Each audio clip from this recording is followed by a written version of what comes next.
Hey, thought you might want a little tour around the shop, see what's going on today. And for those who are wondering, I do actually have more clothes besides a red MED hat, a red sweatshirt, and these stained up Carhartt pants. These are just what I wear in the garage all the time. All right, let's take a look and see what's going on. All right, first up, the plan for today was to reinstall the MED timing belt setup and get the engine timed. I ran into a little problem.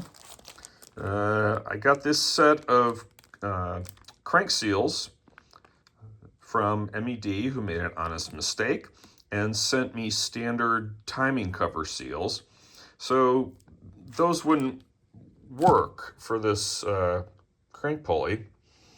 So I ordered up the correct stuff from Motion Industries / SKF and got these today, which are smaller in OD. You can see they'll fit inside that, where they go. However, I either misread my own writing or miswrote what I read, and I ordered seals with the wrong inside diameter. So I have two sets of seals here for the crank, and neither one will work. So we went into pause mode. By the way, there's my giant ass Moroso timing wheel that's going to be fun to use. Put that on pause. Ordered the correct seals, I think, for the third time. And I moved over to cleaning up and color coding a really nice 3.9 diff that I got from a vendor on the East Coast, and I will put their link in the notes here. We're going to go back to swapping diffs depending on the track. I think Pacific Raceways for my setup is going to be a 3.9. Portland, for example, 422. We're going to run at Laguna. I feel like that's going to be a 422 track. And then Mission's a 455. And at the advice and lead of Rod the Oracle Duncan, we're color coding them.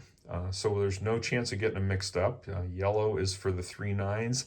I think blue for the 422s and maybe red for the 455. I don't remember exactly. I've got a note into Sir Oracle to get clarified there.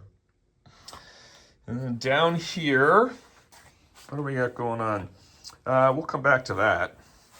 This is Racebox 2, straight cut gears, rebuilt, ready to go. In the yellow tub is Racebox 1, also with straight cut gears, waiting for a 1-2 synchro assembly from Moss, which should be here Monday. This is the box that was in what we're calling the Arnold car. Some of you know about that when it came up here. And I pulled the side cover off just to take a peek, thinking I might need some parts from it. But boy, the build, it's a helical box, but the build looks almost new, despite the outward appearance. So I'm a little reticent to tear that box apart. We're gonna try to keep that just like it is. This little thing here is kind of nifty.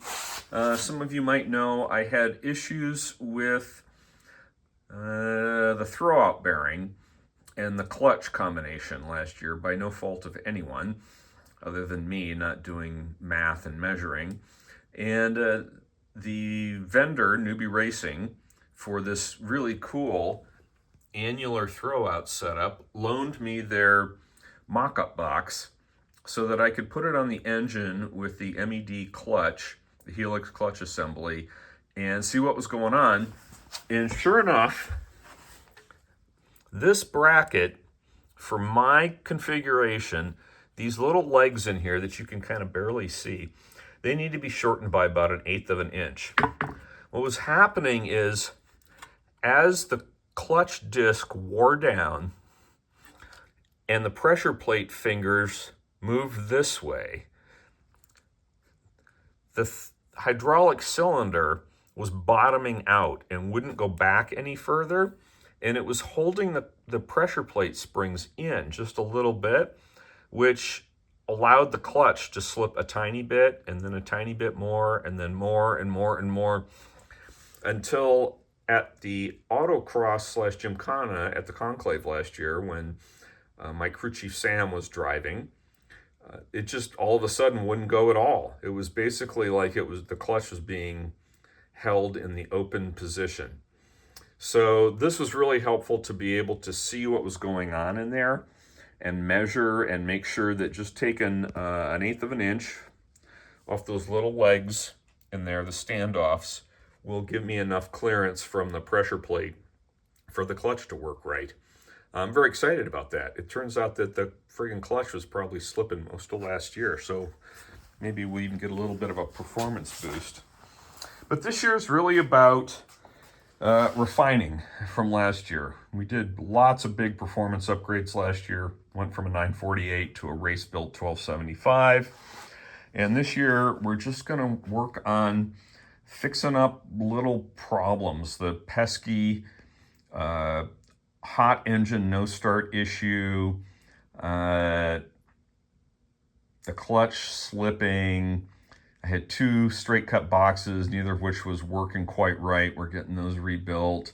So we're just tidying up, and despite how it looks on my workbench here, and we're gonna make things more reliable and work better this year. At least that's the goal. Well, we'll see how it goes. So that's it for now from the garage. More soon. We'll see you guys later.